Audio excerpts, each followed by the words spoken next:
14h-16h, Brigitte Lahaie, Sud Radio. Bonjour à tous, nous sommes ensemble durant ces 2 heures, nous sommes sur Sud Radio et je me suis souvent posé la question de l'amitié. Et puis un jour, j'ai compris que c'était sans doute une question de vibration. On se sent proche d'un ou d'une amie sans qu'on sache très très bien pourquoi. Parce que je pense que l'amitié de toute façon n'a pas de genre. Et je vous dis ça parce que je reçois aujourd'hui Seymour Bruxelles et c'est un ami de longue date. La première fois que j'ai rencontré Seymour Bruxelles, il faisait encore partie des Inconnus. Et je ne sais pas pourquoi, mais en tout cas c'est avec lui avant tout que je me suis sentie proche, que je me suis sentie bien. Et je crois que ça peut s'expliquer par cette sorte de vibration corporelle. Alors aujourd'hui justement, avec Seymour Bruxelles, on va parler de la vibration, du magnétisme, de ces attirances tout à fait inexplicables et qui sont pourtant bien réelles. Parce que nos corps réagissent, il faut bien rappeler que le corps il est surtout fait d'eau et peut-être qu'il y a cette sorte de réaction aquatique. Bref, nos ressentis sont souvent bien plus justes que nos pensées lorsque nous rencontrons quelqu'un. Et donc, c'est de ça dont on va parler aujourd'hui. On pourra également évoquer notre limite corporelle. Il y a certaines personnes qui parlent d'une zone qu'on appellerait le corps astral. Alors, ça serait une sorte d'enveloppe invisible autour de notre corps. Et on n'a pas tous la même capacité à être en relation avec notre corps astral. Et puis, on pourrait aussi évoquer le toucher, qui est parfois désagréable, mais qui peut aussi être thérapeutique. Et c'est pas Seymour Bruxelles qui me dira le contraire. Donc c'est de tout ça dont on va parler avec vous, bien sûr. Vous allez nous donner votre avis, vos expériences, ou bien sûr, vous allez peut-être avoir envie de nous poser des questions. Un numéro, en tout cas, 0826 300 300. Qu'est-ce que vous pensez de ma réflexion sur l'amitié, Seymour Bruxelles ? Je suis tout à fait d'accord. C'est une histoire de longueur d'onde. Si on est sur la même longueur d'onde, il n'y a pas de problème. On est sur les ondes. C'est une question de fréquence, comme la radio, quoi. Si on est sur la même fréquence, on peut se parler, on peut communiquer, on peut être en accord. Si on n'est pas sur la même fréquence, c'est beaucoup plus difficile. Et vous êtes d'accord, on parle souvent du coup de foudre en amour. Et on oublie que parfois, quelqu'un, tout de suite, nous est sympathique. Alors qu'a priori on ne sait pas pourquoi et ce serait donc aussi une question de vibration. C'est une question de vibration avant tout c'est ce que vous disiez tout à l'heure, nous sommes des corps énergétiques, des corps vibratoires avant d'être un corps physique, et ce corps vibratoire il a ses relations avec l'environnement, avec l'autre. Le champ magnétique du cœur a été quand même mesuré à 3 mètres de diamètre, donc les champs magnétiques se confondent, et lorsqu'ils s'accordent, ils se dynamisent, et c'est ça qui est très intéressant. Et c'est ça qui nous fait qu'il y a un coup de foudre, car lorsqu'ils sont sur la même longueur d'onde et qu'ils s'accordent vraiment profondément, ils se dynamisent, ils donnent de l'énergie, ils donnent de la force. Alors que quand on est en décalage, ça nous épuise. Il y a des gens qui sont épuisants. Il y a des gens qui sont épuisants pour nous, mais est-ce qu'ils sont épuisants pour tout le monde ? Ben non, s'ils sont sur la même longueur d'onde qu'une autre personne, ils peuvent s'accorder à leur fréquence à eux. Et tout ça, c'est de l'ordre de l'irrationnel. Non. Mais c'est la physique quantique explique bien tous ces phénomènes. Oui, bien sûr. Mais je veux dire, c'est pas rationnel au sens de la pensée. C'est pas le mental, ça passe pas par le mental. Ça passe par le physique, par les sensations, et ça s'affine. On affine sa sensibilité. Il y a des gens qui l'ont d'une façon innée, qui sentent les lieux, qui sentent les gens. Il y a des gens qui sont pas dans leur corps, ils sentent rien. Ils n'ont pas d'informations qui viennent de leur corps parce qu'ils sont coupés de leur corps. Ils sont pas dans le ressenti corporel, voilà. Parce qu'ils sont souvent un peu trop dans l'intellect, justement, dans le mental, les croyances. Exactement. Et on le voit d'ailleurs, si on s'intéresse un peu aux enfants, on voit bien comment l'enfant, lui, est beaucoup plus dans son corps que l'enfant, il est que bien centré, des adultes. Voilà. Il est bien centré, il est sensible, il est hyper sensible, il est dans le présent. Ça, c'est très important, c'est-à-dire que son mental l'emmène pas dans son passé, dans son futur, il vit ce qu'il a à vivre, et vous savez qu'il peut pas passer de larmes dramatiques au rire en une fraction de seconde. Il est dans l'instant, l'enfant.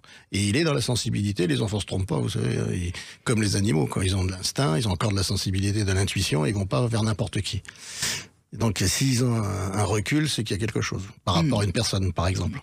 Et donc, on pourrait déjà donner comme information à ceux qui nous écoutent, faites confiance à votre corps. Toutes les réponses sont dans le corps. Toutes les réponses sont dans le corps si on apprend à bien l'écouter et à se décrocher du mental. toutes les réponses sont là et ça peut nous sauver de pas mal de situations. Alors vous êtes auteur de différents livres, notamment La peur, origine de nos maladies, aux éditions Le Courrier du Livre. Aujourd'hui, vous ne faites plus partie des inconnus, même si vous êtes encore amis avec eux, bien sûr. Vous êtes devenu bioénergéticien, magnétiseur, on ne sait pas... Magnétiseur, non, mais on ne va pas développer la différence, mais je travaille ce qu'on appelle l'ostéopathie biodynamique. Et donc, c'est un travail d'énergie sans manipulation. C'est un travail justement sur le corps énergétique, sur cette vibration. Si le corps physique est malade, c'est qu'en amont, ce corps énergétique est déséquilibré. Les vibrations sont pas bonnes. Donc, il est important, comme je dirais l'acupuncture ou l'homéopathie, ce sont des médecines qui réinforment le champ énergétique, qui permet de rétablir la santé dans le corps physique. Alors, est-ce que vous pourriez donner comme ça des indices aux gens qui nous écoutent pour que déjà ils puissent comprendre quand leur corps va pas bien Le premier indice, c'est la fatigue. La fatigue, quand le corps fatigue, c'est qu'il est en baisse d'énergie. Oui, mais on peut être fatigué parce qu'on a fait la fête la veille. Ça, c'est pas... Mais parfois, on ne sait pas pourquoi. Et c'est même souvent. Et actuellement, avec ce climat qui est difficile, on a eu beaucoup de pluie, beaucoup d'humidité, avec en plus... On va dire du mauvais temps, oui. Oui, voilà. Donc, les corps sont fatigués, on a des variations de température. On a manqué de soleil, enfin de lumière en tout cas. Prenez de la vitamine D. On est en décalage avec le champ vibratoire de la Terre. Là, on a eu, par exemple, la pluie solaire. C'est marrant, c'était super. Il y a eu des aurores boréales, c'est joli, mais la pluie solaire, c'est un paquet d'électrons qui tombent sur la planète et qui rentrent dans nos cellules et qui nous perturbent et qui nous demandent une adaptation particulière. Donc voilà, tous ces phénomènes naturels d'environnement, plus les phénomènes qui ne sont pas naturels, comme les champs magnétiques développés par tout un tas d'appareils et d'antennes aujourd'hui, vont jouer sur la santé parce que nos cellules, ce sont des antennes, elles captent ces ondes et qui sont néfastes pour la santé. Donc la fatigue, bien sûr. Alors oui, comme avertisseur, la fatigue, le moral qui baisse, la baisse de moral, attention, on n'est pas tombé dans la dépression. En ce moment, il y a énormément de dépression. Vous savez qu'il y a un environnement politico-économique, on va dire planétaire, qui est très hostile. Anxiogène, en tout cas. Anxiogène, voilà. Et donc, ça joue sur le moral des gens, ça joue sur le moral, donc ça joue sur la santé, ça joue sur le corps. Le stress, qu'on appelle comme ça, parce que c'est un mot anglais, il faudrait quand même remettre les choses en place. Être stressé, ça veut dire être tendu. Tendu, serré. Eh bien, il est responsable de 90% des maladies, parce qu'il va demander une énergie folle de défense contre le danger, qu'il soit psychique, psychologique ou physique. Réel ou pas, d'ailleurs. Réel ou pas, et au détriment de tous les autres systèmes du corps humain, et en particulier du système immunitaire, qui ne peut plus répondre aux agressions des virus, des bactéries, etc. Donc ça, on en parle souvent avec vous, mais également avec Michel Odoul, par exemple. Oui. Alors, quelles sont les solutions? Donc, se reposer, avoir une bonne hygiène de vie, ne pas se laisser embêter par des gens qui sont... Arrêter d'écouter trop les informations. Par exemple, les personnes qui sont toxiques autour de nous, l'environnement toxique, recontacter la nature, car on n'a jamais été aussi coupé et éloigné de la nature dans notre civilisation. Une bonne alimentation, un bon sommeil, en moyenne 8 heures pour le métabolisme, et puis une bonne santé morale, et faire le tri dans nos pensées qui sont néfastes, et les pensées négatives ont une réaction immédiate dans le corps au niveau de la biologie, et se faire un peu le ménage dans la tête en gardant des idées beaucoup plus positives de joie, d'amour, de partage, etc. C'est très important au niveau de la biologie et de la chimie du corps. Oui, tout ça commence grâce aux neurosciences d'ailleurs à avoir été démontré de manière assez scientifique. Tout à fait, c'est énorme. Ouais.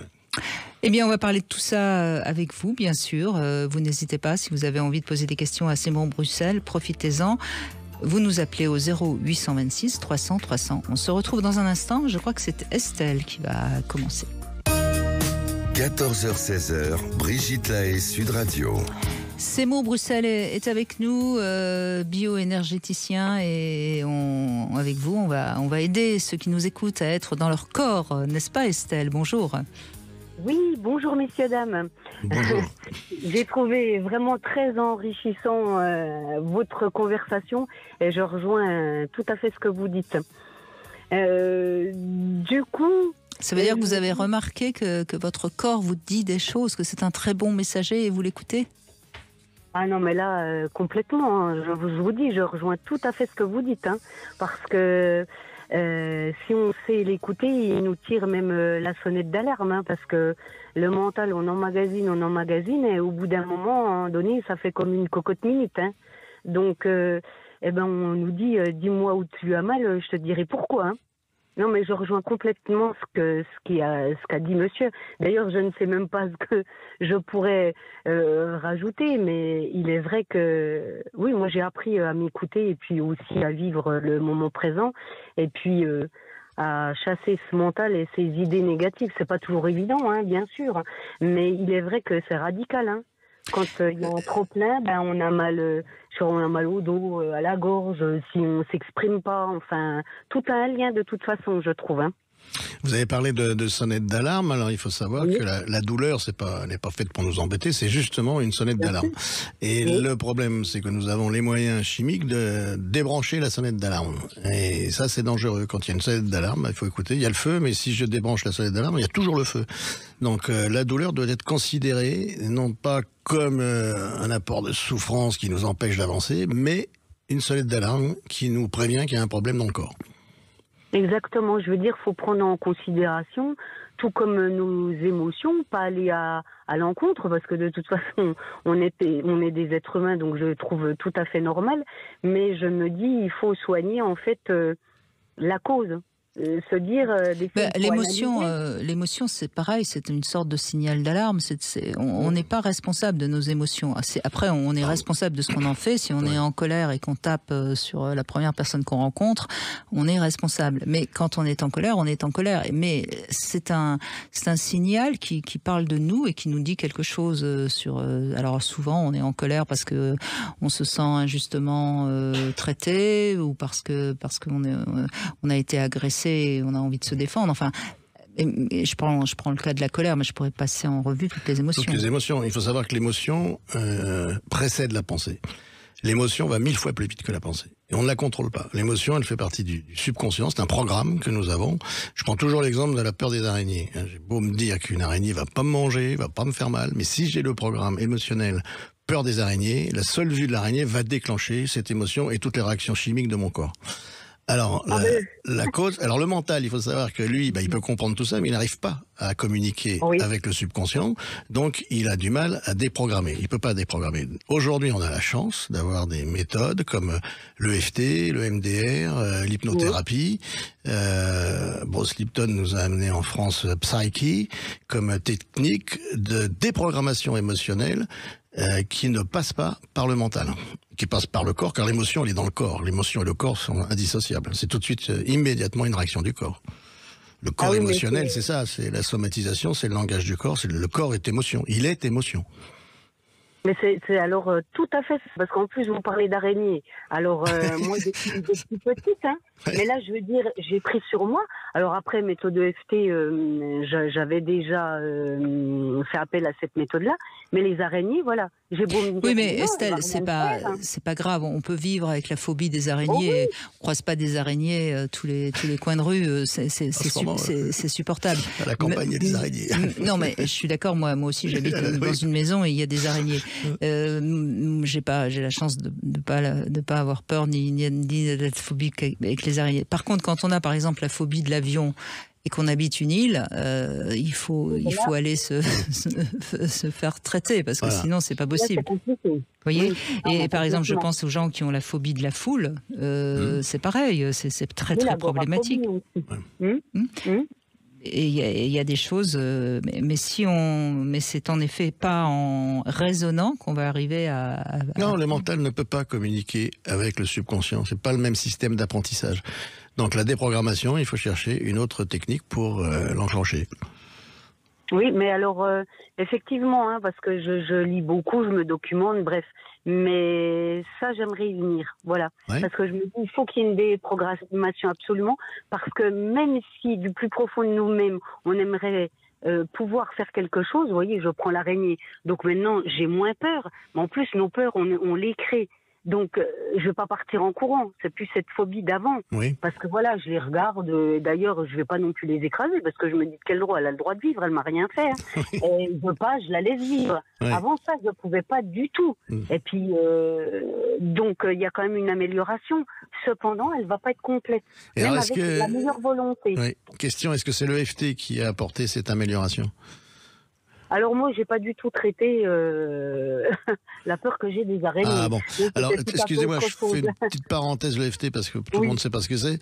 Donc, l'EFT, c'est la répétition d'une phrase précise avec la stimulation de points d'acupuncture en tapotant sur certains points précis. C'est-à-dire, on fait rentrer l'information, hein, donc la phrase précise, j'aime les araignées. Voilà. Dans mon corps, je la fais rentrer, donc dans mon subconscient, par... La phrase, pas l'araignée. Oui. en tapotant, en stimulant des points d'acupuncture qui correspondent à cette technique. Voilà, l'EFT, c'est très simple. Cela étant dit, je vais mettre juste une toute petite réserve, c'est mon Bruxelles, mais je pense que vous serez d'accord avec ça. Attention quand même, parce que quand c'est une phobie, généralement ça cache un autre symptôme, et parfois il vaut mieux garder la phobie des araignées que de perdre sa peur des araignées, parce que le symptôme, il ira se mettre ailleurs. Hein. Il peut être plus violent. Et ça peut être plus violent ou plus gênant, hein, encore une fois. Parce que souvent la peur des araignées, elle vient face à quelque chose dont on n'a aucun souvenir. Et on se met à avoir peur des araignées. C'est symbolique la plupart du temps. Oui, c'est symbolique. C'est une peur symbolique, la peur des araignées. Et c'est souvent parce que dans un moment donné, dans votre enfance, vous avez manqué de sécurité et voilà tout. Je dis souvent que de la phobie, derrière toute phobie, il y a souvent un manque de confiance dans son territoire ou dans sa sécurité, les pieds sur terre, je veux dire. Tout à fait, oui, c'est l'ancrage. Alors, elle peut venir aussi de plus loin, ça peut être transgénérationnel. Oui, bien sûr. Ou la peur de votre mère qui avait peur déjà des araignées. Qui s'est fait mordre. Alors ça c'est moins grave si c'est une peur qui vient d'un des parents, ça c'est moins grave parce que ça peut voilà. Non mais oui, je rejoins tout à fait. Mais vous avez, dans ce que vous dites, Estelle, puisque visiblement rien que de vous raisonner, vous arrivez à pouvoir ne pas les tuer et ne pas fuir en courant. Oui. Je pense que c'est pas très grave, c'est pas une vraie phobie qui. Bah, disons qu'avant quand même, je pouvais quand même pas traverser la pièce ou quoi. Moi, j'appelais ma maman pour qu'elle vienne parce que je pouvais pas aller. Non, puis j'avais les poils qui se dressaient. J'étais tétanisée. Non, c'était quand même un petit peu handicapant. Oui. Oui, franchement. Oui, mais vous avez réussi quand même déjà à bien avancer. Donc ça veut dire que ça veut dire que ça ne cache pas un symptôme très grave. C'est ce que je veux dire. Très profond, oui. Oui. Le point commun des phobies, c'est le danger. Toute phobie vient d'un danger représenté par un objet, mais peu importe l'objet. Le problème, c'est le danger. C'est le danger par rapport à ma vie. Que ce soit une araignée ou un éléphant, c'est pareil. C'est le danger par rapport à la vie. Et donc, c'est un symbole de mort. Là, on est en plein dans la peur de la mort. Hein. C'est pas autre chose, quoi. Donc, l'araignée va me tuer, l'avion va s'écraser, etc. Donc, je pense qu'en amont, la première peur à régler, c'est la peur de la mort. Mais c'est exactement ça, parce que là, je vous en parle, mais j'étais petite, j'avais 8 ans. Et en plus, je rêvais quand même assez régulièrement des araignées, puis toujours les noirs, là, poilus. Et puis, effectivement, qui venaient pour me manger. Et je sais que si jamais je pensais à la mort, j'en avais une peur, mais... Oh là là pareil, ça me tétanisait. Je me disais, mais c'est incroyable. Et puis d'ailleurs, n'y pense même pas. Je vais redonner gamin, on a autre chose à penser que la mort, éventuellement quand même. Oui, mais elle fait partie de la vie. Elle fait partie de la vie, tout à fait. Oui, mais vous savez, peut-être que dans votre enfance, il y a eu la mort de quelqu'un sans qu'on vous explique réellement, ou un de vos parents a été très très très triste après la mort. Vous voyez, Bah oui, tout ça, ça a joué. Puis c'est l'ancienne génération aussi. Voilà, mes parents, on n'en parlait pas comme maintenant. Moi, mes enfants, je leur ai parlé de la mort comme de la naissance. Et ça fait partie de la vie. Sans doute parce que vous avez été très marqué par ça, mais tous les parents ne parlent pas de la mort à leurs enfants, je vous assure. On la cache trop souvent d'ailleurs, la mort. Oui, mais c'est ça, c'est tabou en France. Oui, tout à fait. Ouais. Et il faut en parler parce que, comme vous dites si bien, ça fait partie de la vie. C'est un cycle. Et oui, on est locataire sur Terre. À un moment donné, on s'en va. Voilà. Donc, ça dépend comment on l'appréhende et puis comment, on va en discuter, comment l'aborder. Donc, moi, c'est arrivé avec... j'en parle pas en brûle pour point, bien évidemment, mais c'est arrivé avec mes gamins. Et bien sûr, je leur en parle. Oui, je leur en ai parlé. C'est très bien, c'est très bien. Et oui, merci de ce témoignage, Estelle. On a déjà bien avancé avec vous. Merci beaucoup. Merci beaucoup. Je ne pensais pas parler des araignées, forcément, parce que mais moi, je le savais. C'est mon intuition. C'est mon intuition. Je savais que vous aviez peur des araignées. C'est tout, oui. Mais bon, en général, c'est quand même araignée ou serpent. C'est les deux. C'est classique. C'est un peu ça, oui. Quand même. Mais bon, c'est vrai qu'il y a quand même toutes ces vibrations, ces énergies. Vous parliez de nature. De toute manière, je rejoins tout à fait ce que vous dites. Voilà, à 100%. Merci Estelle, merci beaucoup. On fait une petite pause, on se retrouve dans un instant avec notre Sexy News, Flore Chérie. À tout de suite. Brigitte Lahaie, Sud Radio, c'est l'instant Sexy News. Eh bien, ces mots en Bruxelles, Flore Chérie est avec nous. Bonjour Flore. Bonjour Flore.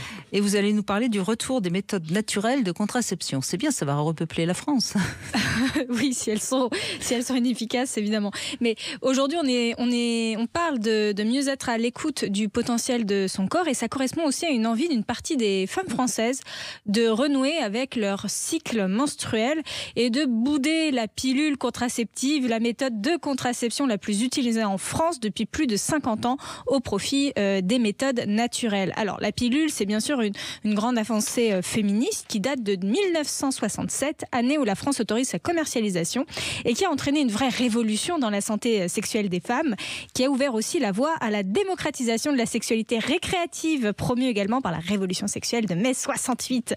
Cette pilule, elle s'est invitée dans le quotidien d'une majorité des femmes françaises, mais depuis 2012, alors qu'elle était en pleine croissance, son nombre d'utilisations baisse. Ne cesse de diminuer. Oui. Ouais, ça fait suite à une grande affaire qui a été médiatisée, une plainte déposée par une jeune femme sur un laboratoire dans le cadre d'une thromboembolie.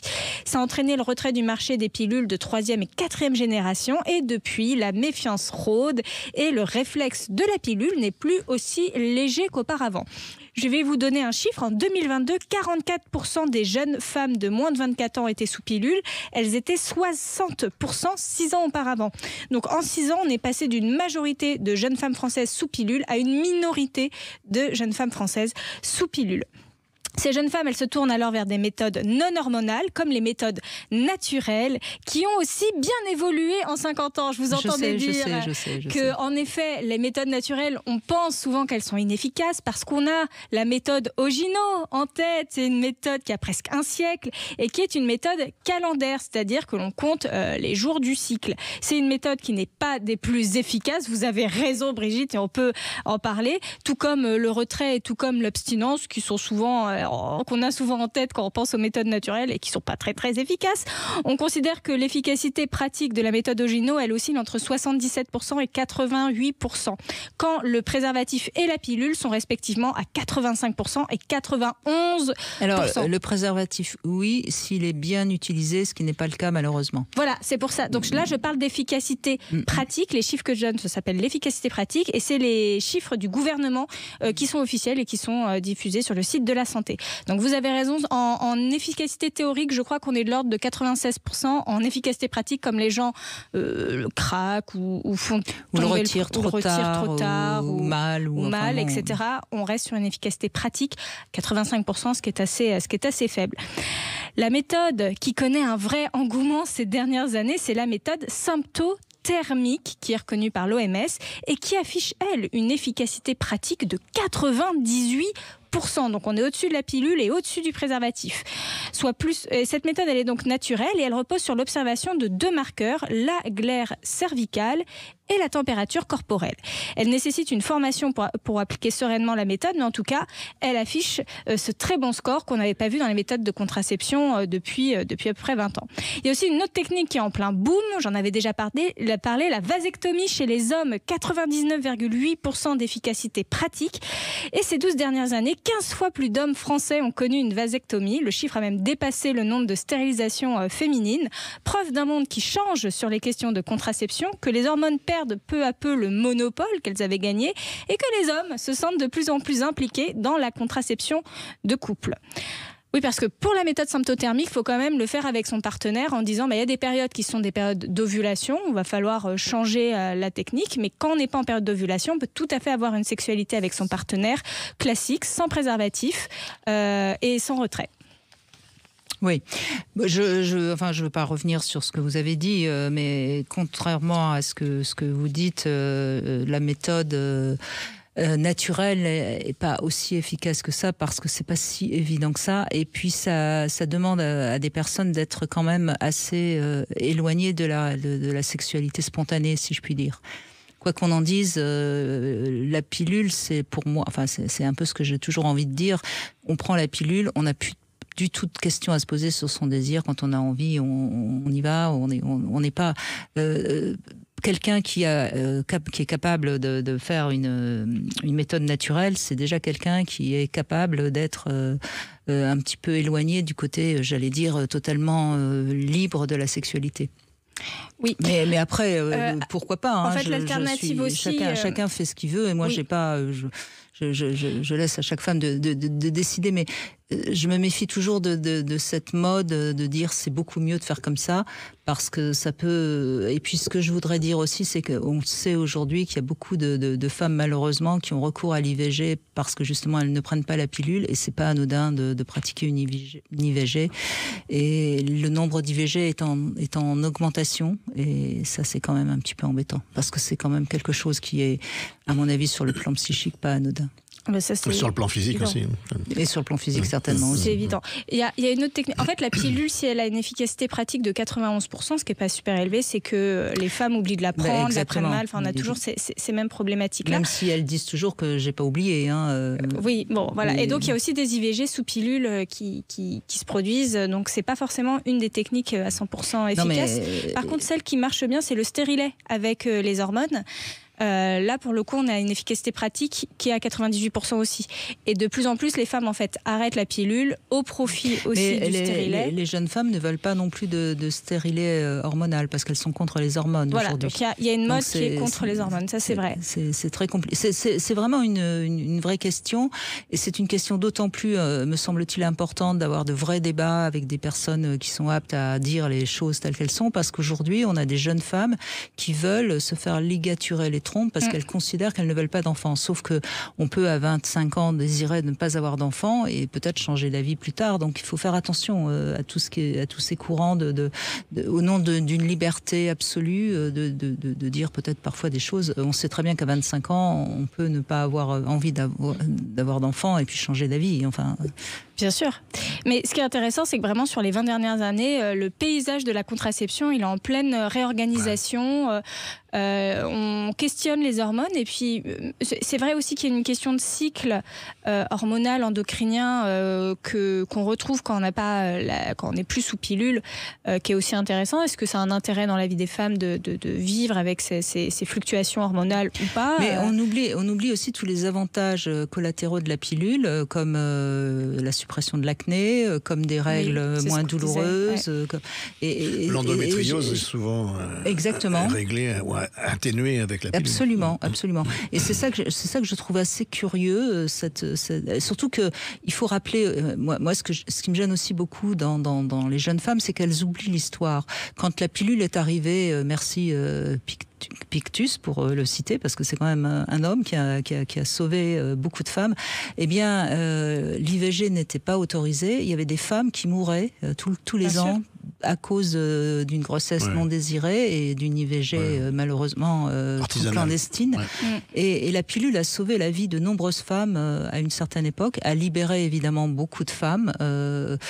On parlait encore hier de Ménie Grégoire, et elle recevait des femmes qui en étaient à leur 5e enfant, qui n'en pouvaient plus.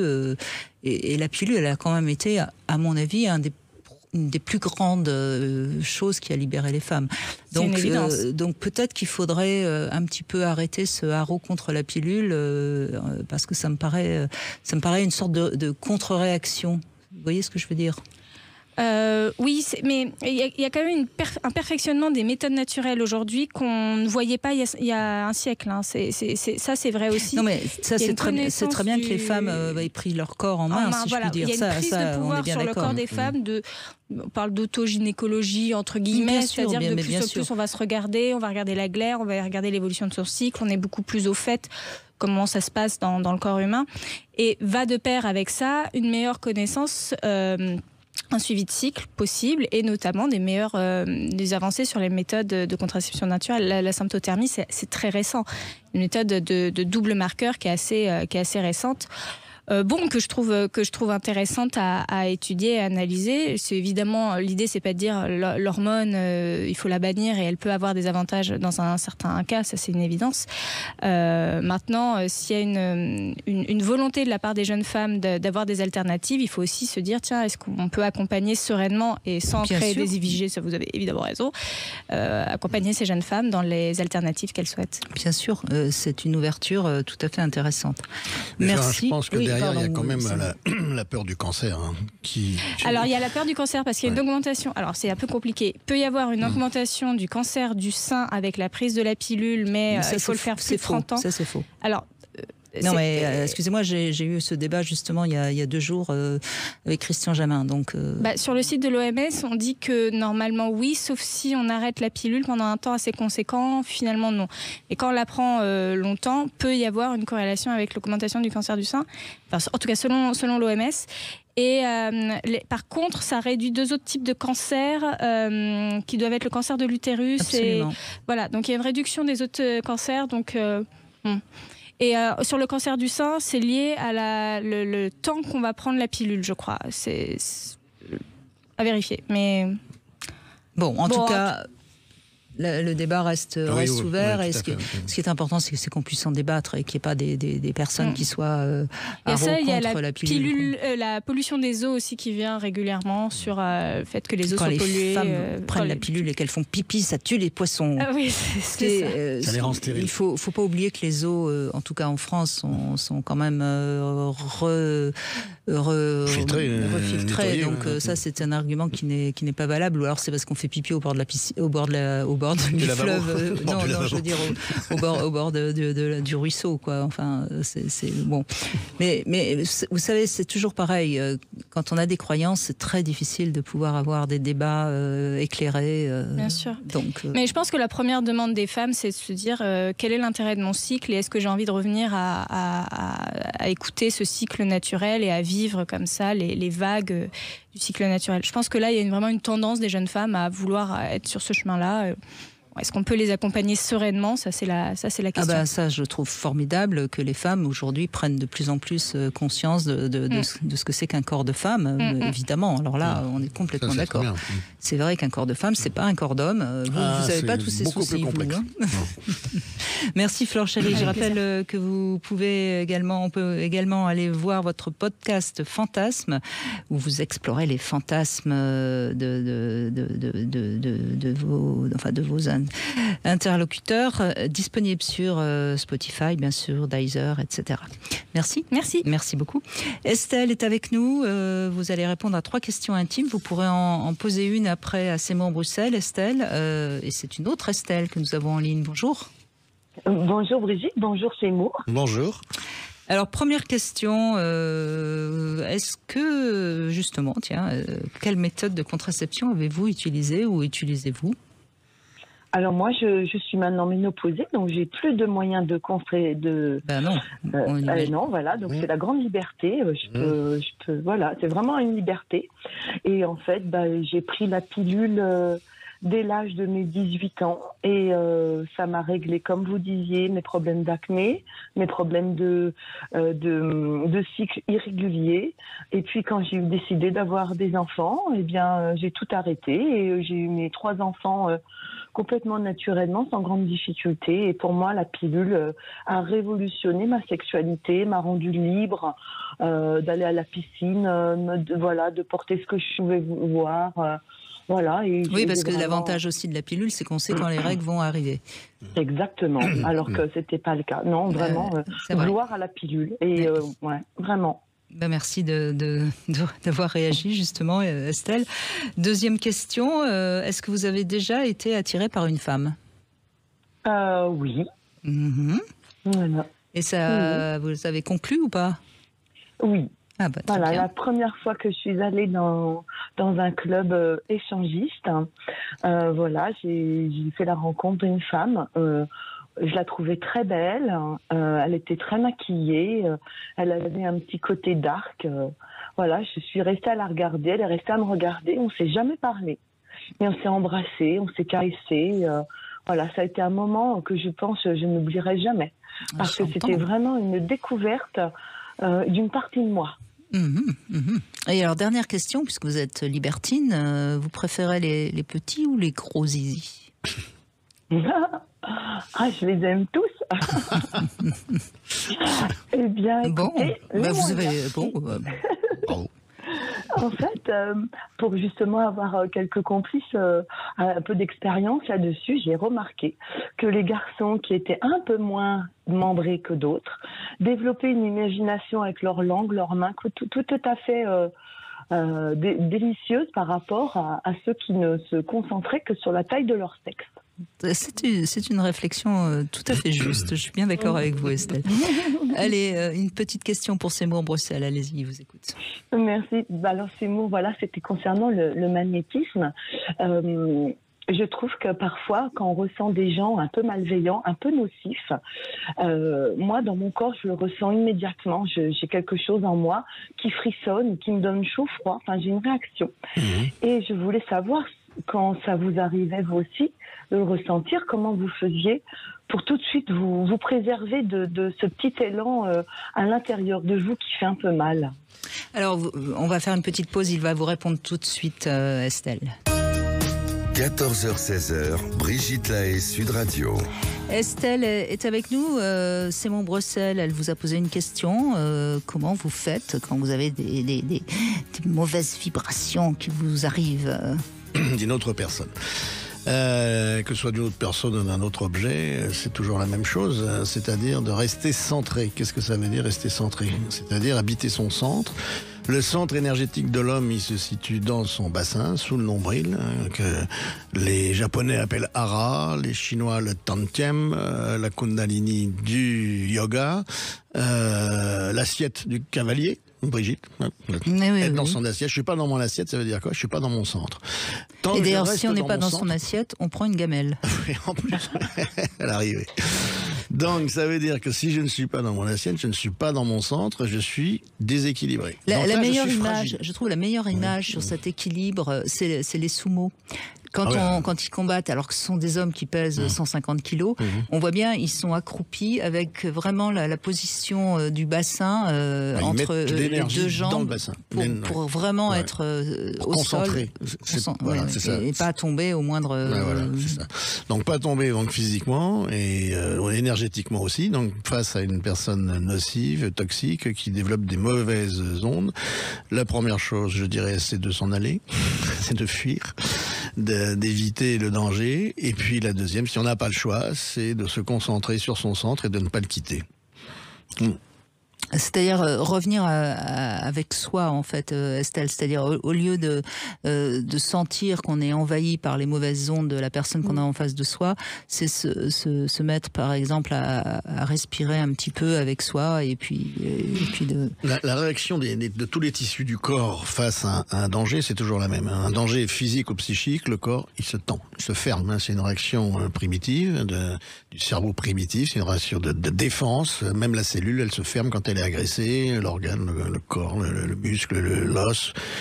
Tous les tissus du corps vont réagir de la même façon face à une agression, c'est-à-dire tension, fermeture. À partir du moment où il y a une tension, on est en danger. Je veux dire qu'on ralentit les phénomènes d'échange à l'intérieur du corps, de circulation de fluides liquides et énergétiques, et on est fragilisé. Alors, je suis face à quelqu'un qui ne m'envoie pas de bonnes ondes. Je vais pas m'inquiéter, je ne vais pas avoir peur, sinon je vais me tendre, et je vais me relâcher au maximum et habiter donc mon assiette. Ça vous parle, ça vous convient, Estelle? Oui, ouais. C'est vrai que j'ai tendance à faire ça, mais est-ce que dans les mots, on peut dire quelque chose à l'autre pour se mettre à distance? Ou vraiment, non, faut rester Qu'est-ce à que vous l'intérieur voulez de dire soi. à quelqu'un, casse-toi, tu pues Non, mais d'essayer de fermer le débat. Je pense que Oui, moi, c'est ça. m'arrive Oui. quand Il faut on écourter entend- la conversation. Oui, on est C'est d'accord. d'écouter la conversation qui semble se tendre, mais bon, quand il y a une réunion de travail, par exemple, vous pouvez pas vous sauver, vous pouvez pas rester muette. Donc c'est vraiment de pouvoir avoir des astuces, même dans la parole, de dire je comprends, ou est-ce qu'il faut dire je t'écouterai plus, ou vous voyez, une réaction en confrontation. Faut éviter d'être en conflit. Moi, je pratique l'aïkido, c'est ce qu'on nous apprend en aïkido. Lorsqu'on contre l'adversaire, on le renforce. De toute façon, c'est l'escalade. Donc, hypocritement, oui, t'as raison, ça désamorce le conflit s'il y en a un. Et même si on pense pas ça du tout, mais c'est pas le problème. L'important, c'est de rester calme et de pas rentrer dans le conflit. Oui, d'accord, pas de conflit. Voilà, éviter le conflit. Non, et éventuellement, si vous pouvez par exemple vous éloigner un petit peu, si c'est une réunion de travail, vous pouvez prétendre avoir besoin de prendre un peu d'eau et puis vous en profitez pour vous arrêter et vous asseoir un peu plus loin. Enfin, vous voyez, mais de toute façon, rentrer dedans, ça sert à rien, c'est perdu Tout à l'heure, d'avance. Brigitte parlait de croyances. Le problème, c'est que nous sommes confrontés dans différents domaines à des croyances. Dans la discussion, lorsque les croyances sont opposées, ça sert à rien. Ça sert à rien du tout. C'est une perte de temps, une perte d'énergie. Chacun reste sur sa position et on se fatigue pour rien.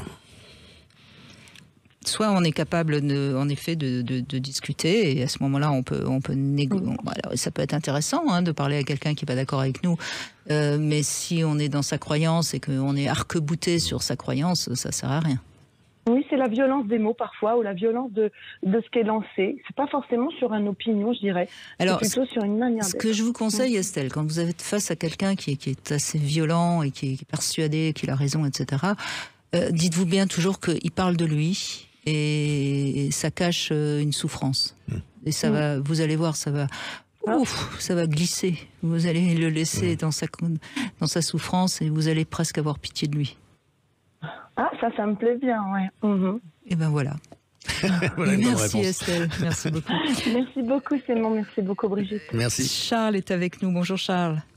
Bonjour Brigitte et bonjour Simon. Bonjour Charles. Merci de m'accueillir et Je merci vous pour en votre prie. émission aussi. Merci beaucoup. Donc vous avez eu une expérience récente avec un magnétiseur, c'est ça? Oui, en fait, c'est marrant que vous parliez, juste l'auditrice d'avant parlait de mauvaises ondes et de personnes qui pouvaient être toxiques. Moi, c'est vraiment ce que j'ai vécu au travail, dans un open space avec des gens de qui on peut pas s'échapper en fait. Donc c'est compliqué de se fermer, de se centrer. Là-dessus, effectivement, le corps se tend et moi j'avais des douleurs au dos et notamment au niveau du bras gauche. Et donc après j'ai quitté cet environnement, évidemment. Fuir, c'était vraiment la belle solution. Bravo, parce que vous en avez pris conscience et vous avez fait ce qu'il fallait, parce que de toute façon vous ne pouviez pas contrecarrer ça. On ne peut rien changer. Voilà, et surtout avant de tomber malade. Oui, c'est ça le risque, c'est d'en tomber malade. Mais clairement, j'étais déjà parti dans une spirale un peu compliquée, ouais. Donc du coup, il fallait vraiment que je m'en aille. Mais les douleurs étaient là, malgré tout. Le corps a une mémoire et celle-là, elle l'a bien mémorisée malheureusement. Et étant plus jeune, j'avais eu un zona. J'entendais à la radio quelqu'un qui parlait que des personnes étaient capables d'enlever le feu du zona. Je me suis dit peut-être que cette douleur au dos qui était quand même assez tenace depuis quelques années, mais qui était vraiment empirée, est peut-être liée à ça. Et j'étais voir une personne, et j'étais vraiment un peu sceptique, mais je me suis dit tiens, pourquoi pas. Et j'ai pris contact avec cette personne, donc elle a pu m'accueillir, donc 2 jours après mon appel. Et je suis allé chez elle dans une salle qu'elle a dédiée à ça, où en fait on retrouve genre le grand soleil, vous voyez, sur le mur, une ambiance vraiment qui est apaisante.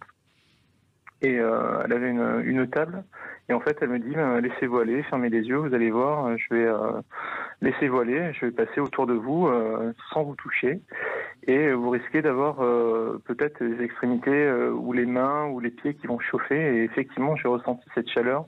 La séance a duré entre 1 heure et 1 heure et demie, je sais plus exactement. Mais il y avait comme, on va dire, un transfert d'énergie. J'y croyais pas, hein. Au début, vraiment, j'étais vraiment sceptique. Et c'est vrai que ça a fait du bien. Les douleurs sont encore là, mais sur une échelle de la 10, j'étais à 10 avant d'y aller. Quand même. J'étais descendu à 2, quoi. Vous voyez. Donc peut-être qu'il y a quelque chose. Peut-être qu'il y a des énergies. Peut-être qu'il y a. Peut-être, ouais. Non, c'est juste le hasard. Ouais. Peut-être. Non, mais après, Oui, pardon, il y a cette expérience aussi avec la pomme à qui on parle mal et l'autre à qui on parle bien, qui a tendance à pourrir et l'autre pas.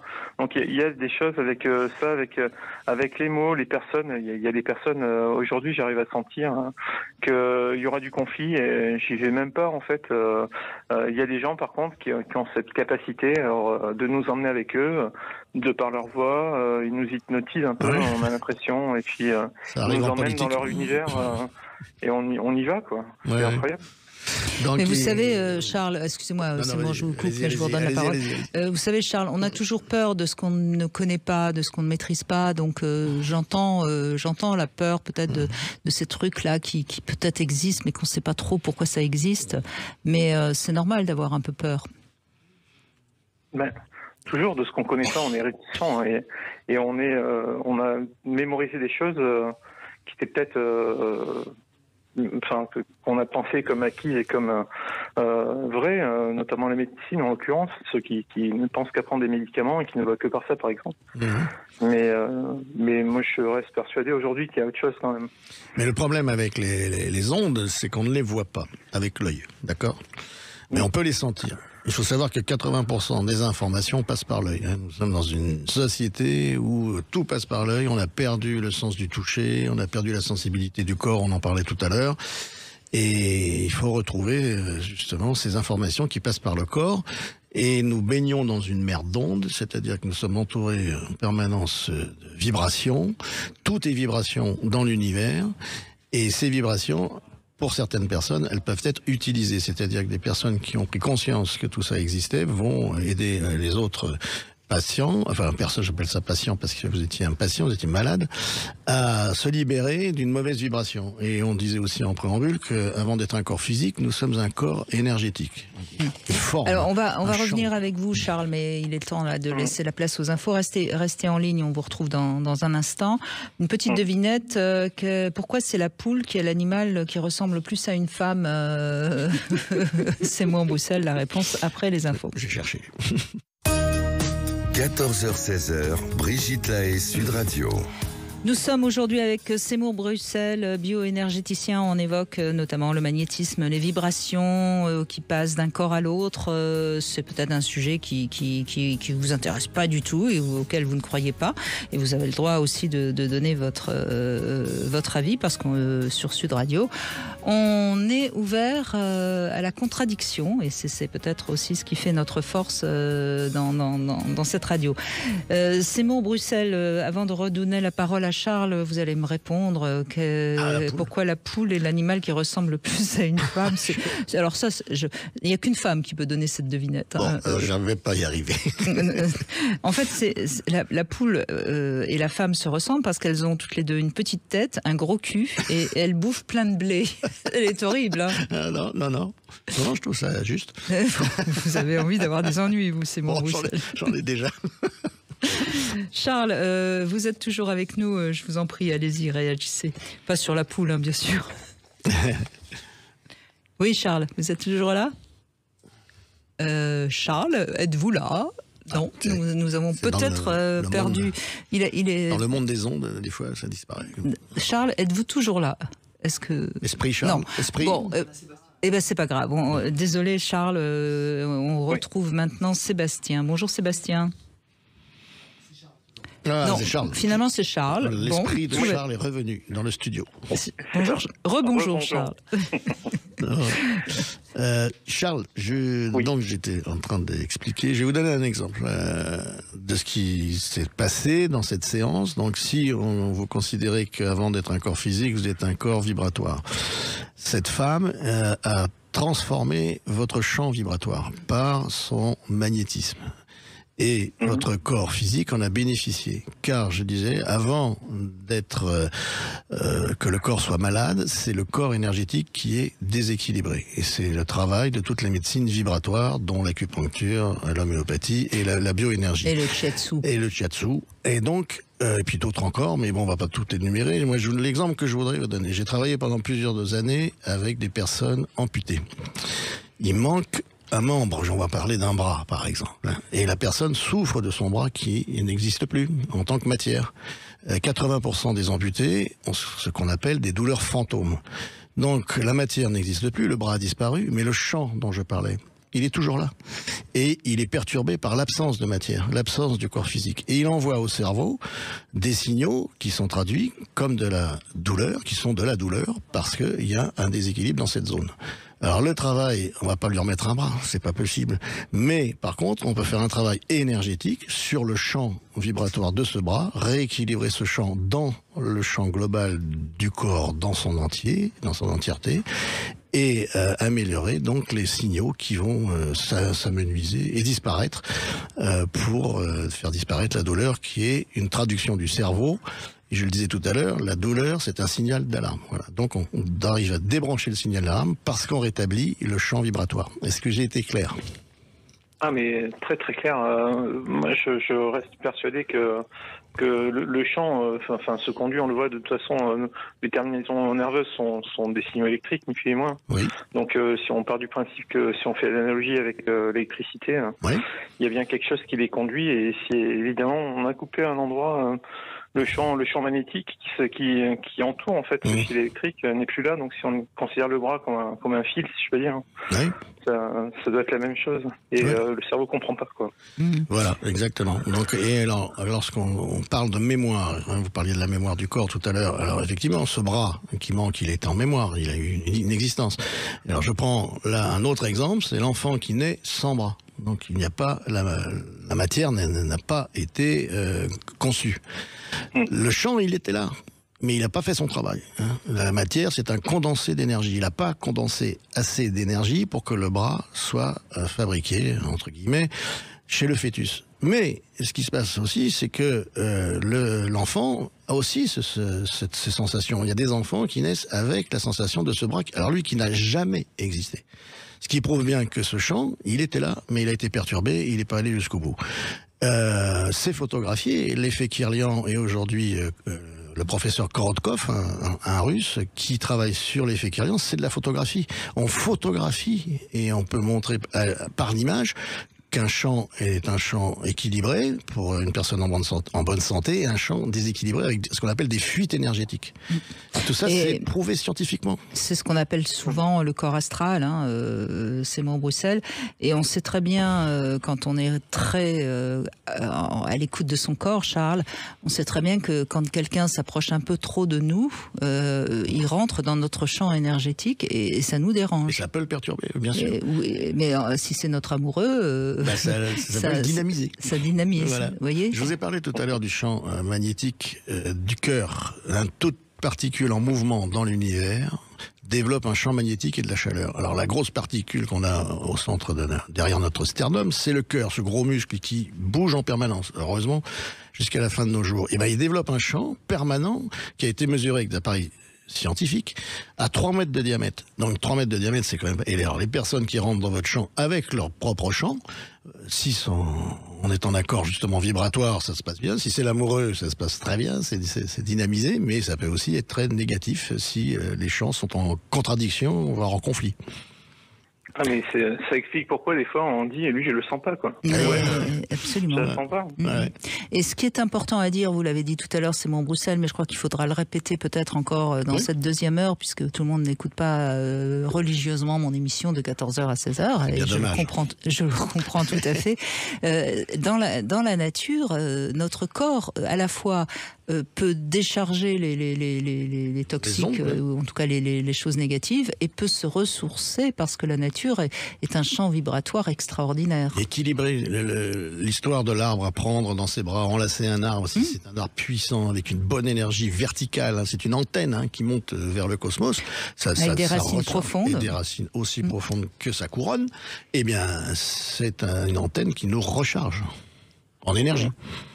Donc si vous voyez, Charles, ce week-end, des gens dans la campagne qui embrassent les arbres, vous inquiétez pas, hein, c'est pas des fous. Hein, Je reviens il y aussi. en a, parce que moi, là où j'habite, il y a beaucoup de forêts, donc oui, il y en a des fois qui le font. Ouais. Alors je vais rajouter quelque chose, c'est sur l'histoire de la prise de terre. C'est-à-dire que depuis les années 60, nous portons tous, ou à peu près, des chaussures avec des semelles en plastique ou en caoutchouc qui nous ont coupé du champ vibratoire de la terre.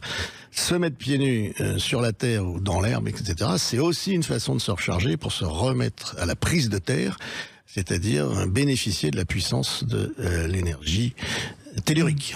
Oui, mais en ce moment, avec tout ce qui pleut marcher dans la nature à pieds nus, je vous assure qu'on reviendra avec les pieds Propre. propres, bien boueux en tout cas.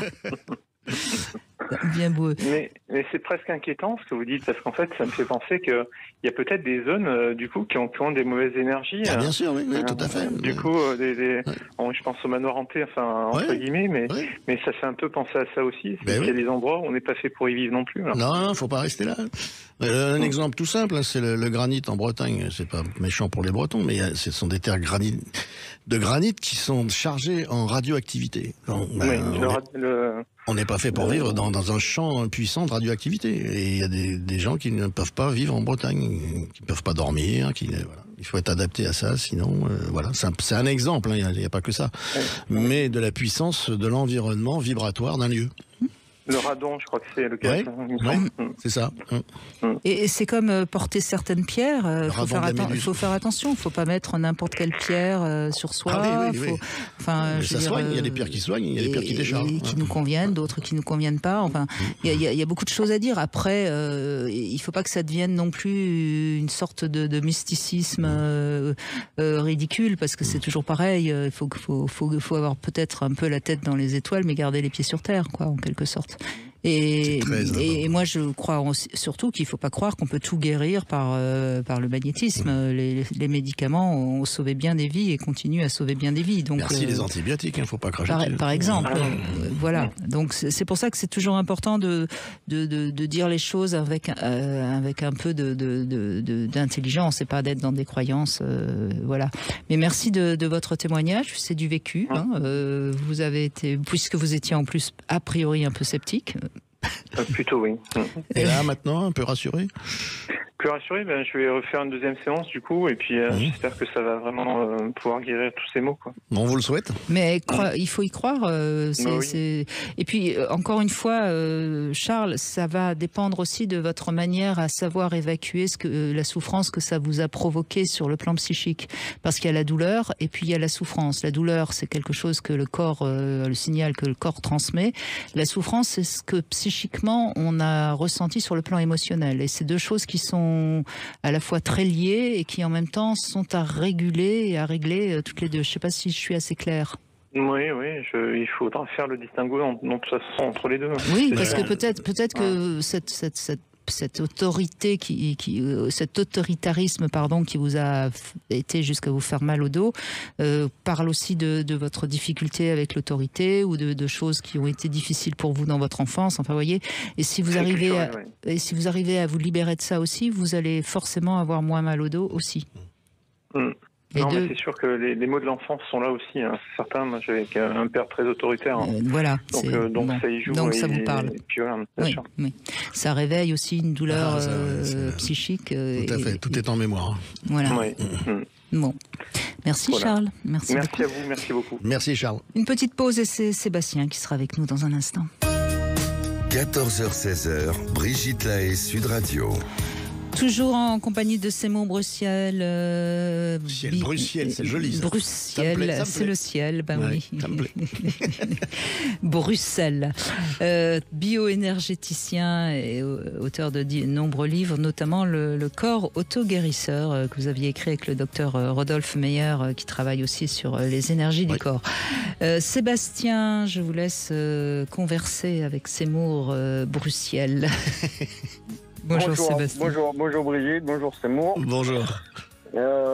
Écoutez, moi si vous voulez, c'était le magnétisme, c'est apparu au cours d'une conversation avec mes parents. on va voir un magnétiseur, voilà. Puis à chaque fois que je les voyais, quand ça arrivait en fin de semaine, je les voyais le lendemain, ils pétaient un peu plus le feu qu'avant, si on peut dire. Ouais. Et 25 ans de tabac étant passé dans mes poumons, un matin au travail, je pouvais plus quoi. Et je me suis dit, faut que j'arrête de fumer. J'avais déjà vu un magnétiseur, ça avait pas fonctionné. J'avais tout essayé, tous les moyens anti-tabac pour arrêter de fumer, mais j'avais déjà la volonté. Et puis un matin, j'ai appelé ma mère et je lui ai dit, donne-moi le numéro du magnétiseur, je vais essayer, on verra. Et je l'appelle et je prends rendez-vous avec lui en 2 séances. Et à la première séance, je suis arrivé là-bas. De toute façon, ça fait 25 ans que je fume. Tu n'arriveras jamais à me faire arrêter de fumer. Et 2-3 jours après, terminé. Voilà, j'ai tout arrêté d'un coup grâce à 2 séances de magnétisme avec quelqu'un de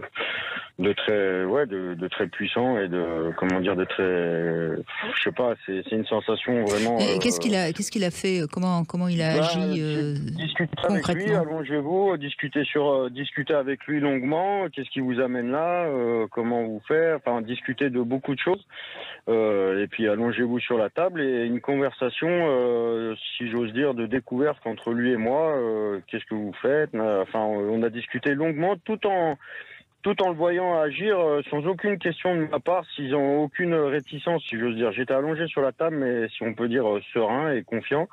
Et plein de gestes sur mon corps, que ce soit des gestes, mais tout en continuant à parler. Pas de silence, comme si c'était quelque chose d'assez captivant, quoi. Voilà, et je ressentais certaines choses et première séance, je suis ressorti de la première séance. Complètement, extrêmement fatigué, si je veux dire, extrêmement fatigué. Et, ça c'est normal, oui. Je suis rentré chez moi et c'est vraiment de l'humour. Je leur vois me dire, vous savez, si vous avez envie de fumer une petite cigarette ce soir, rien ne vous en empêche. Hein. Allez, bonne soirée, merci. À jeudi, c'était le mardi et j'avais rendez-vous pour le second rendez-vous le jeudi. Je suis rentré chez moi, je partage un repas avec ma compagne, les gamins et tout, puis comme tout gros fumeur, après manger la clope. Ah, mais la clope, celle-ci, je m'en rappellerai toute ma vie. Ça a été la dernière. J'ai jamais pu refumer. J'ai tiré une fois, je l'ai allumé. Ça passait pas. Deuxième latte, c'est vraiment pas pareil. Mais c'est dégueulasse ce truc. Mais j'ai dit, mais qu'est-ce qui m'arrive? Ma compagne, elle me regarde, elle me dit, mais ça va pas? Qu'est-ce qui va? Je lui dis, c'est dégueulasse, quoi, ça va plus. Je lui dis, c'est quoi cette merde? Je lui dis, je me revois dire ça, c'est quoi cette merde? Et puis j'avais toujours. C'est à la mode, hein, les puffs, vous savez ce qu'on trouve dans le commerce aromatisés, voilà. Et mais sans nicotine, juste pour le geste. Et j'avais toujours une puff, si on peut dire, dans la poche. J'ai dit ça doit être l'effet du magnétiseur. Peut-être un petit peu la fatigue, mais voilà, un petit peu. J'y ai pas cru à 100%, on va dire. Le lendemain matin, je me lève, je pars au boulot comme tout le monde, voilà. Et là, j'ai sorti la puff de ma poche et elle n'est plus jamais rentrée dans ma poche de jeter, quoi. Parce que voilà. La journée passe, toujours déterminé à fumer. Hein. À midi, allez, c'est bon, ça va passer. Non, ça n'a jamais repassé. Et la journée passe, je rentre à la maison, pas envie de fumer, rien du tout, la journée et tout, pas énervé, c'est ça le truc, c'est que parce que le gros, pas de manque. Pas de manque, pas de manque du fumeur et tout. Le soir, ma compagne qui fumait, à l'époque elle fumait aussi, elle fume dans la véranda, tu fumes pas, j'ai dit non, ça passera pas là, j'ai dit à mon avis ça passera pas. Écoute, voilà, bonne soirée, bonne nuit. Arrive le jeudi. Je rentre dans le cabinet, dans sa pièce, dans son cabinet. Alors, cette cigarette, elle était bonne? J'ai dit, là. Il me dit alors? J'ai dit, ça passe plus, quoi. Hein. Il me dit, je vous avais prévenu, hein. Il me dit, vous avez fumé entier? J'ai dit, j'ai tiré 2 lattes. Et la séance se fait, mais machinalement, est encore plus, je dirais plus belle que la première, quoi. Voilà, on discutait, on commençait à se découvrir l'un et l'autre, à discuter encore plus de tout, de rien, de la vie. de son parcours, du mien, et puis jamais retouché une cigarette, et puis allergique à la cigarette, quoi. Quelqu'un qui fume à 10 mètres de moi, je gueule, quoi. Enfin, j'engueule. Ça fait combien d'années que vous avez arrêté? Ça va faire presque quasiment 2 ans. Ouais, une année, une et demie, 2 ans, ouais, voilà. Ouais. Mais pas de manque, hein, pourtant, gros stress au travail, enfin voilà, entrepreneur, plein de choses, et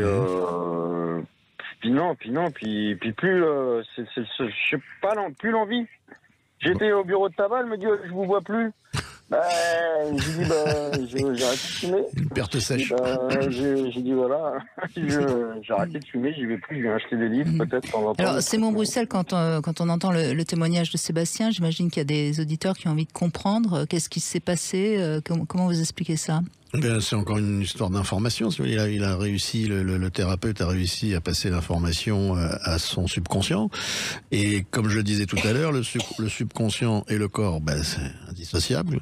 Comme l'esprit et le corps sont indissociables, pardon. Et donc, l'information passant dans le corps, systématiquement, il a le programme. On parlait de programme tout à l'heure avec les araignées.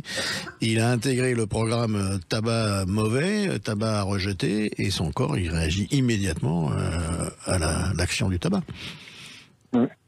C'est comme ça que ça marche. C'est une question d'information passée dans le corps par le subconscient. Mais souvent, on entend ça grâce à l'hypnose, mais là, visiblement, l'hypnothérapie, c'est ça. Ouais. Mais là, c'est allé plus vite, je pense, avec 2 séances donc, de magnétisme. C'est bien, vous avez envoyé du monde chez lui. Si vous voulez, l'histoire, je l'ai raconté un petit peu... Parce que les gens au début, bien sûr, des fumeurs côtoient des fumeurs, voilà, comme tout le monde, vous invitez des personnes chez vous à manger, enfin voilà, partager un moment, et tu fumes plus? Non. Ah. Et comment t'as fait? J'ai été voir un magnétiseur, je raconte l'histoire comme je viens de vous la raconter, quoi. Hein. Oui. Et les gens y croient à moitié. Il y en a qui ont cru, il y en a qui n'ont pas cru. Il y en a qui ont pris ses coordonnées. Je ne sais pas s'ils y sont allés. Mais moi, les gens vous regardent toujours avec des grands yeux en disant c'est pas possible. Qu'est-ce qui s'est passé, quoi. Enfin, mais après, la question qui revient le plus souvent, c'est est-ce que toi, tu avais, je lui dis oui, j'avais déjà peut-être la volonté. Oui, vous aviez envie d'arrêter, c'est sûr. J'avais déjà envie. Alors oui, certes, je peux assimiler ça à de la facilité en disant, il y en a, j'ai eu ce discours, qui m'ont dit, oui, mais t'avais déjà envie, donc lui, il a fait que ci, que là, machin, de ci. Je lui dis oui, peut-être. Mais je lui dis en attendant, même si j'avais déjà la volonté depuis plusieurs années... Non, mais ce qui est intéressant dans votre témoignage, Sébastien, ce qui est intéressant dans votre témoignage et ce qu'il faut leur dire, c'est que vous avez eu le dégoût de la cigarette. Oui, et ça, c'est ça qui est important. C'est parce que sinon, bien sûr, vous aviez envie d'arrêter et peut-être que ça peut être une aide à la décision. Mais non, parce que vous avez dit au début que vous étiez presque tombé malade. Ah ouais, non mais c'était c'est même... un déclic, ça. C'est d'aller jusqu'au bout. C'est d'aller jusqu'au bout, c'est le goût. Puis même maintenant, ressenti comme je le ressens, si on peut dire maintenant, c'est sans aucun jugement. Je veux dire, je vois quelqu'un qui fume, je me permettrai aucun cas en lui disant arrête de fumer cette merde ou quoi que ce soit. Parce que quand j'étais fumeur, j'acceptais pas qu'on me fasse des critiques sur ce genre de choses. Mais ce qui me dérange maintenant, c'est des gens qui fument, qui viennent nous faire la bise, la clope froide, les machins. C'est quelque chose, je sais pas, je fais une grimace, quoi. Et les gens, ils ont l'impression, qu'est-ce qui se passe? Je lui dis, excuse-moi, je déteste l'odeur du tabac, quoi. Oui, il a ancré ça en vous, c'est que maintenant vous avez la... Je sais pas, enfin, c'est quelque chose de... Moi, je dis ça, je remets ça, c'est quelque chose de magique et de beau à la fois, parce que on a envie, et quand après moi j'y suis retourné parce que j'ai eu quelques complexes, si on peut dire, j'ai eu quelques problèmes de santé, mais mental, si j'ose dire, avec un burn-out. Et je dis pas que j'ai refusé la médication parce que j'en mets en aucun cas le monde médical en cause, mais je refusais, si on peut dire, tout comme beaucoup de personnes ont voulu avoir cette facilité de me donner des cachets. Et moi, j'ai été voir ce monsieur-là, et grâce à cette personne-là, c'est lui qui m'a aidé. Et dernièrement, là, j'ai encore eu une petite rechute, et je me suis, vous en parliez tout à l'heure, je me suis blessé à la main. Et j'ai allé le voir, il me dit qu'est-ce qu'il y a. J'ai dit là j'ai un gros coup de mou, je sais pas ce qui s'est passé. Bon, j'ai eu comme tout le monde, dans le monde de l'entrepreneuriat, il y a des hauts, il y a des bas. Là j'étais à une petite période de bas. Mais même par rapport à votre stress, c'est de toute façon toujours très bien de refaire un rééquilibrage aussi, on peut dire. Ça. Merci beaucoup en tout cas Sébastien de votre témoignage. Merci à vous.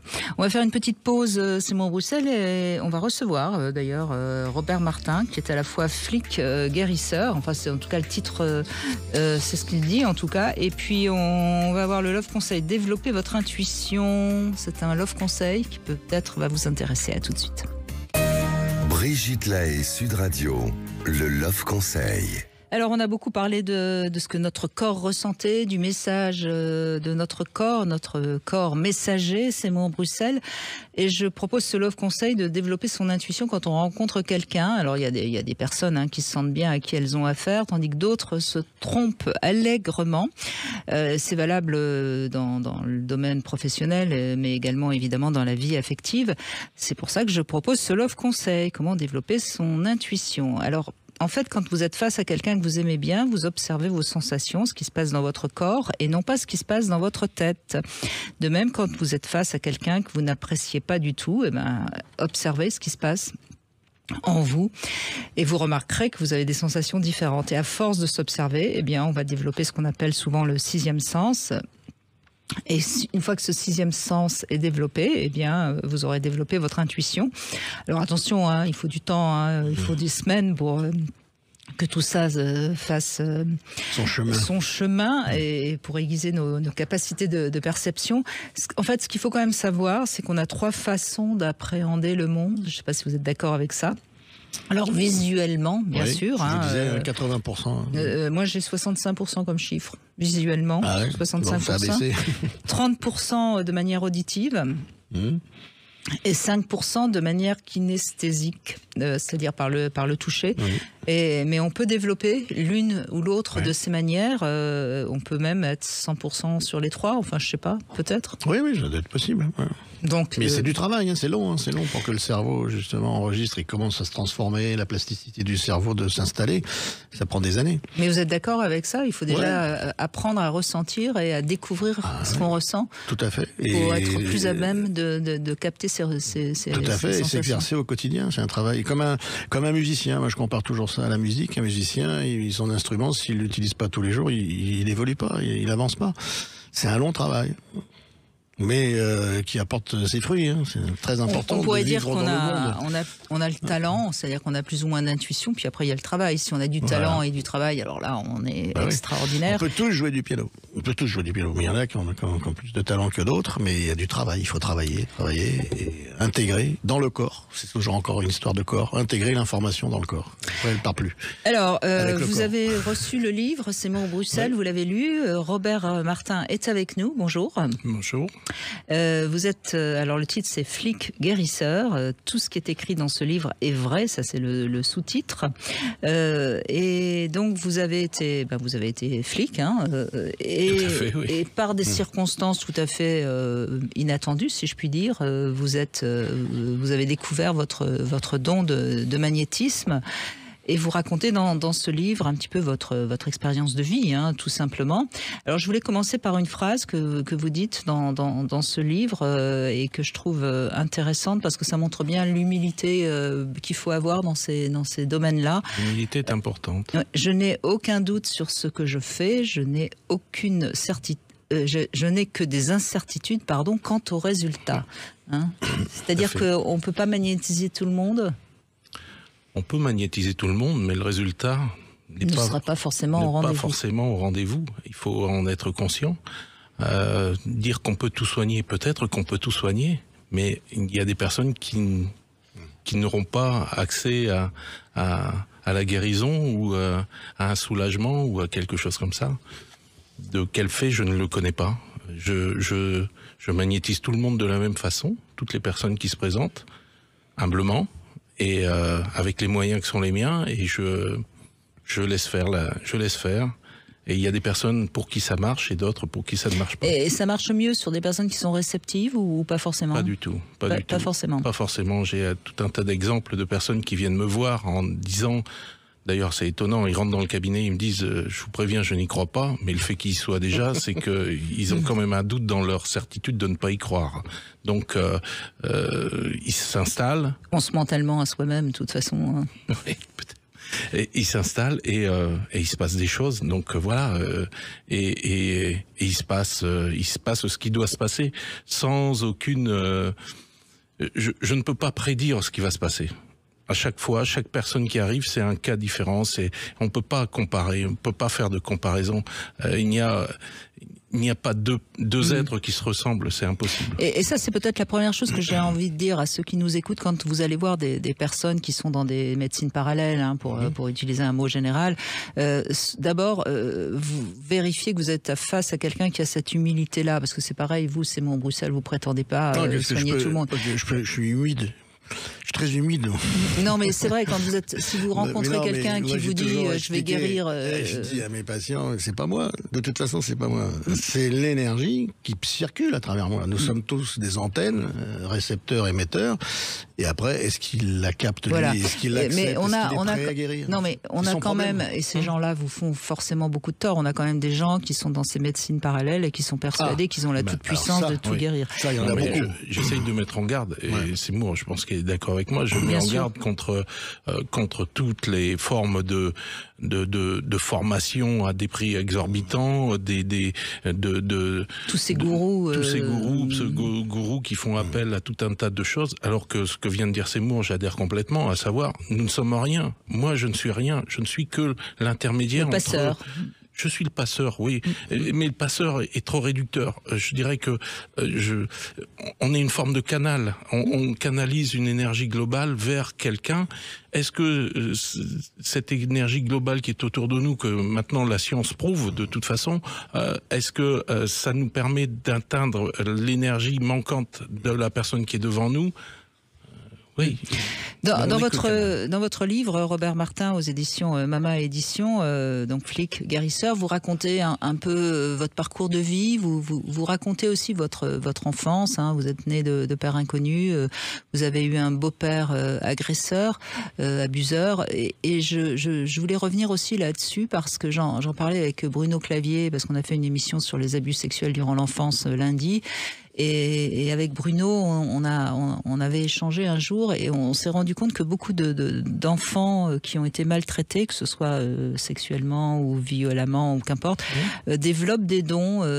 Ça vous paraît cohérent, ça? Seymour, vous pouvez réagir, bien sûr. Peut-être, mais... Comme s'il fallait sortir de son corps, aller ailleurs et capter quelque chose d'un ailleurs. Ce qui m'est arrivé dans ma prime jeunesse, ça m'a perturbé, certes, mais ce n'est pas ça qui a été le moteur pour réaliser qu'il y avait autre chose autour de moi. J'ai surtout et vous avez lu le livre, Brigitte, j'ai ma grand-mère qui m'a enseigné, qui m'a appris à découvrir et à regarder le monde autrement.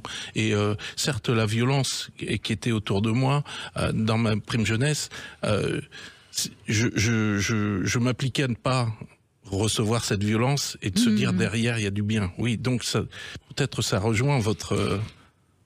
Moi, je pense qu'un thérapeute, s'il n'a pas connu la souffrance, il peut pas comprendre ce qui se passe chez l'autre. C'est l'histoire de l'empathie, et que le point de départ de nos histoires, et l'histoire que je connais aussi autour de moi, c'est de la souffrance, et qui nous branche sur la souffrance des autres, et qui nous pousse à essayer de les aider. Et en fin de compte, c'est une lutte contre la souffrance. Oui, une lutte contre la souffrance, c'est surtout l'aide, je pense. L'accompagnement et l'aide, et d'insister en disant... Tu vois, je m'en sors, moi. Donc, tu es capable de t'en sortir. Même contre la maladie, tu es capable de t'en sortir. Ce n'est pas de manière irrémédiable, tout ce qui nous arrive. On peut toujours... je suis profondément optimiste. Je vois toujours le bien derrière. Je vois toujours le bien derrière. Et quoi qu'il arrive, et toutes les horreurs que j'ai pu voir en tant que flic, mais je me suis toujours abstenu à essayer de voir le bien derrière. Et je le découvre. Je le découvre de manière infime, mais je le découvre. Vous avez fait un lapsus, hein. Je me suis toujours abstenu. C'est intéressant comme lapsus. Je me suis toujours abstenu de voir le bien. Ah non, ouais, non. Vous êtes d'accord, c'est un lapsus, c'est un lapsus révélateur et intéressant. Ouais. Non, j'ai toujours voulu. Je me suis toujours abstenu de ne pas me voir que le mal. J'avais bien compris. C'est la recherche de la lumière. Hein. Exactement. C'est ça. Alors, donc la vie, c'est la lumière. Justement, ces mots, ça vous a interpellé le métier qu'a fait Robert Martin, et vous vouliez revenir aussi là-dessus? Oui, il y a des choses qui m'ont vraiment bien parlé, hein, tout à fait. Ouais. J'ai retenu le guerrier guérisseur, cette synchronicité que vous avez vécue. Vous pouvez nous en parler? Sur le guerrier guérisseur? Oui, et votre nom. Et cette rencontre dans le cimetière. Cette rencontre étonnante, oui, avec c'est le chef des guérisseurs. Ou le chef des guérisseurs. Le chef des guérisseurs, oui. Robert Martin. Alors moi, je fais un lapsus aussi. Oui, c'est un lapsus, c'est pas mal. C'est pas mal, mais j'accepte aussi le guerrier parce qu'on est en lutte, vous et moi, contre quelque chose, donc c'est parfait. Non, le chef des guérisseurs, Robert Martin à Arcachon, qui est mort en 1966, et je le raconte dans le livre, c'est assez saisissant. Je suis appelé par une force inconnue pour aller à cette rencontre, et je le rencontre par l'intermédiaire d'un petit garçon, alors que je suis en train de prendre une photo avec mon smartphone, et je prends la photo, et j'ai un petit garçon qui vient vers moi et qui me dit: il est où ton chien? Je lui dis: mais j'ai pas de chien. Il me répète: il est où ton chien? Je lui dis: j'ai pas de chien. Et derrière il y a une dame qui dit: arrête d'embêter le monsieur. Je lui dis: mais il m'embête pas. Et cette dame approche. Et elle me dit: qu'est-ce que vous faites? Je lui dis: mais je prends la photo de la statue de Robert Martin, parce que je m'appelle moi-même Robert Martin, et je lui tends ma carte, et elle voit guérisseur, elle me dit: mais c'est hallucinant, vous venez de parler aux descendants de Robert Martin. Le petit qui m'interpelle était une lignée de Robert Martin. C'est comme s'il vous avait reconnu, ce petit garçon. Comme s'il m'avait reconnu. Et il parle de chien, et Robert Martin, chef des guérisseurs, a sur son blason 2 chiens, et il adorait les chiens, et il y a des photos de lui où on le voit entouré de chiens, et donc c'était quelqu'un de bien. C'était forcément quelqu'un d'un grand cœur, Je plaisante. Voilà. Il adorait les animaux, il était entouré d'animaux. Mais c'est pour ça que j'insiste. Je plaisante, parce qu'on en connaît un autre qui aimait beaucoup son chien et qui n'était pas quelqu'un de bien. Donc ça ne veut rien dire. Non. Lui, il était vraiment entouré de. C'était une belle personne. Il est mort très tôt. Mais c'est-à-dire que l'anecdote est intéressante parce que bon, Robert Martin, il y en a certainement plusieurs en France. Mais j'ai changé de nom, Brigitte. Je change de nom en 1970 après sa mort. Parce que je suis né de Robert Duflo, et je deviens Robert Martin, et cette synchronicité est assez étonnante. Alors, on va faire une petite pause, justement, Robert Martin, et on va revenir sur tout ça, qui est assez, encore une fois, impossible de complètement démontrer, qui laisse des gens très sceptiques. Et puis, en même temps, votre livre, je pense qu'il est assez grand public, il peut intéresser ceux qui nous écoutent pour comprendre un petit peu. Il se lit très bien, il n'y a pas de problème. Absolument. On se retrouve dans un instant avec vous, Simon Bruxelles et Robert Martin, bien sûr. 14h-16h, Brigitte Lahaie, Sud Radio. Eh bien, nous sommes avec Simon Bruxelles, bioénergéticien, Robert Martin, magnétiseur et auteur de ce livre Flic guérisseur aux éditions Mama Édition. On n'a pas, depuis 14 heures, parlé de quelque chose d'important quand même, Simon Bruxelles, c'est que l'amour, au sens large du terme, c'est peut-être aussi une vibration. C'est la plus belle énergie, il n'y a pas au-dessus de l'amour. Vous êtes d'accord Tout à fait. Moi, l'amour me guide. Je veux que tout le monde baigne dans l'amour, mais dans le véritable amour. Et alors, c'est quoi le véritable amour? C'est l'amour inconditionnel. L'amour inconditionnel. C'est un peu compliqué pour nous humains, l'amour inconditionnel. Non, je pense que c'est accessible. Dès l'instant où on prête attention à l'autre et qu'on lui donne des signes d'amour sans condition. Oui, mais l'amour pour l'humain, c'est quand même quelque chose d'assez ambivalent. Et c'est normal. Enfin, je veux dire, c'est normal de temps en temps d'être agacé par l'autre, on peut pas être dans cet amour. Enfin, certains êtres y sont arrivés, mais c'est quand même très très compliqué. Enfin, moi j'y arrive pas. Hein. Non, mais forcément. Vous y arrivez, vous, Seymour, d'être dans cet amour inconditionnel? Ça m'est arrivé. Ouais. Ça m'est arrivé, sans condition. Alors ça m'arrive peut-être avec la nature, mais je pense que c'est pas, il vient pas de moi cet amour. Encore une fois. Mais je rejoins. Il nous traverse. Franchement. Forcément, je me mets en colère. Forcément, je râle contre le gars qui vient de me couper la ligne. Forcément, j'ai des moments de colère et ainsi de suite. Forcément, je suis humain. Donc vous n'êtes pas un saint, ça me rassure. Non, je suis pas un saint, loin de là. Non. Mais j'essaye, et je rejoins Seymour, quelle chance d'avoir accès à l'amour tel que ça m'est arrivé de le rencontrer. Est-ce qu'on pourrait pas plutôt dire à tous ceux qui nous écoutent, déjà, sortez de la haine? Ce serait déjà un bon point. Quand on voit la haine sur les réseaux sociaux, par exemple, peut-être que ce serait déjà ça le premier message qu'on peut passer. Ne serait-ce, Brigitte, que de parler d'amour, ça va provoquer de la haine. Ce qui est complètement aberrant d'ailleurs, parce qu'on va nous prendre pour des gens du bisounours dans un monde de bisounours. Or, on n'est pas dans un monde de bisounours, mais soyons dans la volonté de l'amour. Et dès l'instant où on peut faire une émission complète sur l'amour, parce que l'amour inconditionnel, tel que je l'ai rencontré, tel que Seymour l'a rencontré, c'est prodigieux. Je souhaite à tout le monde de le rencontrer. Seymour, je crois, Seymour Broussal, je crois que vous vouliez revenir sur l'épilogue que Robert Martin a écrit dans ce livre, Flic guérisseur. Oui, tout à fait, parce que c'est la conclusion de tout ce qu'on vient de dire. Ouais. Et allez-y, alors c'est votre texte. Non, je vous en prie, Seymour. Moi, j'ai voulu rendre à qui de droit la possibilité d'avoir écrit ce livre. Et d'être là à cet instant-là, et d'être ici à cet instant ici, voilà. Et ce respect vis-à-vis de cet amour général, qui est la grande conscience, qui est divin. Voilà. Même si tout ça, on occulte ces mots, ils sont ancrés en moi. Et cette dernière phrase, je remercie cet esprit divin qui nous permet d'être là. Nous trois, et d'être au lecteur à la fin du livre. Voilà, c'est ça.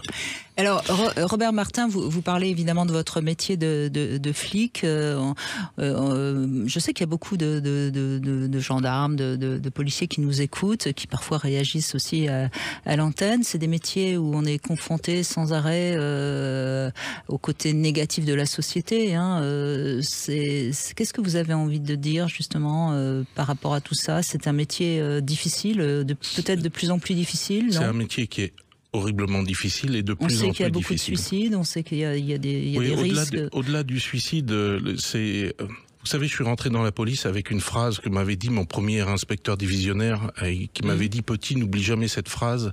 La définition du mot police au dictionnaire des idées reçues de Flaubert, la définition c'est « a toujours tort ». Ah oui, ça démarre mal. Non, ça démarre pas mal. Ça permet de savoir où la police se situe dans l'esprit humain. En même temps, les Français aiment bien adorent la police. Tous les Français pestent contre la police pour un PV, mais ils adorent la police, ils adorent la gendarmerie, ils adorent la force de l'ordre.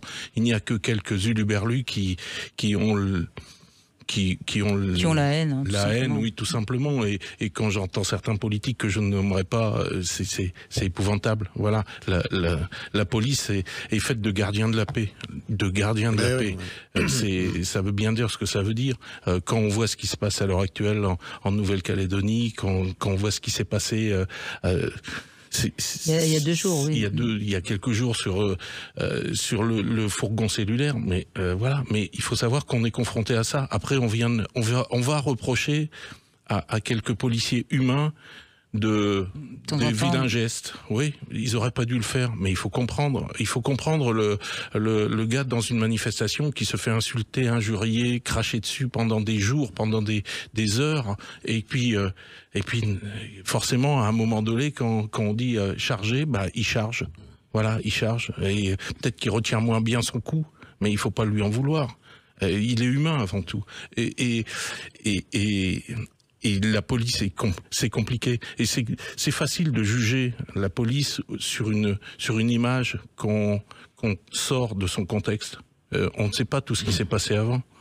Et les réseaux, actuellement, c'est épouvantable. Oui, bien sûr. Mais vous qui avez travaillé donc avec énormément de policiers, et puis vous avez fait ce métier pendant de nombreuses années, dans l'ensemble, c'est une vocation, c'est des gens qui choisissent ce métier par vocation. Ce sont tous, la majorité, mais la police est très significative, et très représentative, de la société. On a de tout. On a des cons, on a des gens bien, c'est facile. La police, c'est des êtres comme vous et moi. Donc, mais la police, d'une manière générale, les forces de l'ordre, parce que la gendarmerie en fait partie, ce sont des gens normalement constitués avec un cœur quelque part, et surtout aller soulager l'autre, aller aider l'autre personne.